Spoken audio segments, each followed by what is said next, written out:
To my channel. और मेरे साथ है अभय और प्रणव। ये दोनों ट्रैवलर हैं, इन्हें इंडिया में बहुत सारी जगह ट्रैवल किया है। तो ये लोग अब रिव्यूज़ देंगे और अपने ओपिनियंस बताएंगे कि इनको वो जगह कैसी लगी।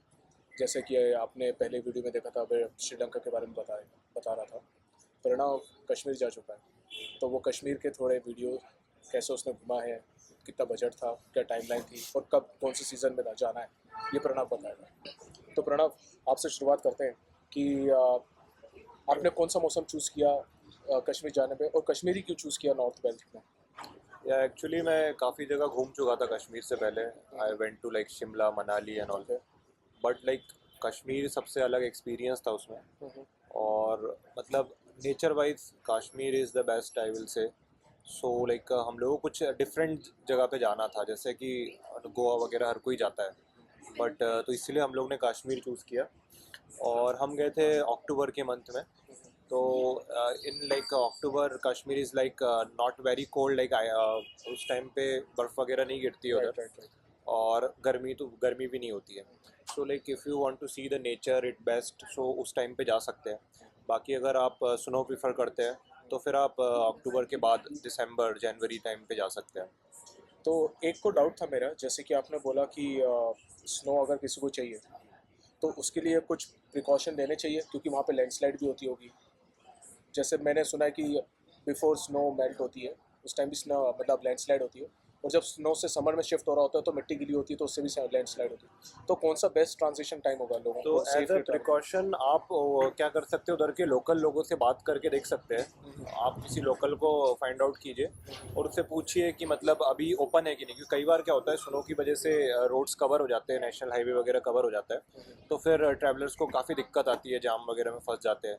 तो इसीलिए बेस्ट यही रहेगा कि आप उधर के ड्राइवर्स से या तो लोकल लोगों से पता कीजिए कि ये सब कुछ ओपन है कि नहीं। Then only you should like travel. और एक प्रिकॉशन ये भी ले सकते हैं कि गाड़ी खुद ना चलाए, उधर के जो ड्राइवर्स रहते हैं, एक्सपर्ट रहते हैं, उनके थ्रू ही चलाए।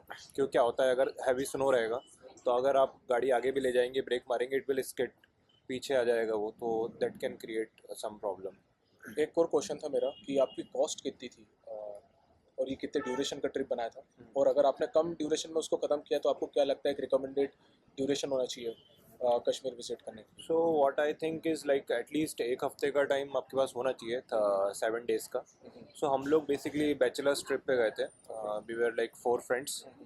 सो हम लोगों का अप्रॉक्सीमेटली हमने एक पैकेज लिया था, दैट वाज अराउंड 60,000। बट आप बस पैकेज पर डिपेंडेंट नहीं हो सकते कश्मीर में, because there are lot of hidden charges.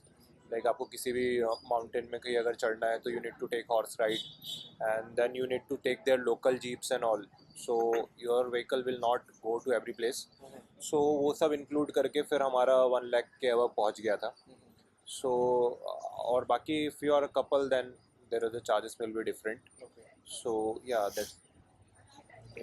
तो मैं ये पूछ रहा था, जैसे आपने कितने दिनों का ट्रिप करा था, आपने बताया क्या? और तो हम लोगों ने क्या किया basically, we save our time in travelling. Okay. So हम लोग क्या किए, पहले दिल्ली गए बाई ट्रेन। उसके बाद दिल्ली से हम लोगों ने श्रीनगर की फ़्लाइट ली। सो उससे क्या हुआ कि like just in like 1.5 to 2 hours we reached. But अगर आप बाई ट्रेन जाते हैं तो बाई बस जाते हैं, then there is another route, like you need to go to Jammu first and from Jammu you need to take some cab or like you need to take bus. So it will take around like 8 hours from there as well.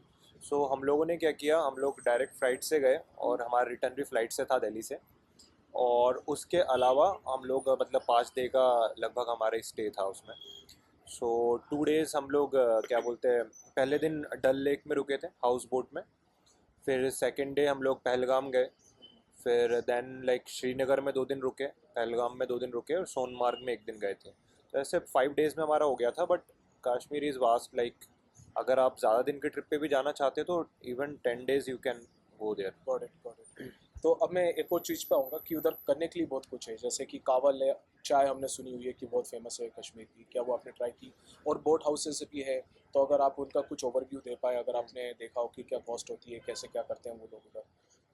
या so like जो house boat है वो थोड़ा सा expensive होता है। Like if you are going to like 3 star और 4 star hotel, so nearly 5,000 around per day का उसका कॉस्ट होता है। Okay. But the one best thing is that वहाँ पे आपको मतलब वो क्या रहता है, वो होमीज रहते हैं, मतलब उन लोगों के ही वो हाउस बोट है, ओके, और जो ओनर रहेगा वही आपको खाना वगैरह सब बना के देगा। अच्छा, सो आप जो भी ऑर्डर करते हैं वो हाउस बोट में ही आपको कुक करके देते हैं, उधर का एकदम जो कश्मीरी जो खाना रहता है वो देते हैं, वो और लंच में शॉपिंग डिनर भी में। कर सकते हैं उधर हाँ, दूसरी शॉप? शॉपिंग भी कर सकते हैं, इवन आपको वो घुमाने लेके जाते हैं बोट में।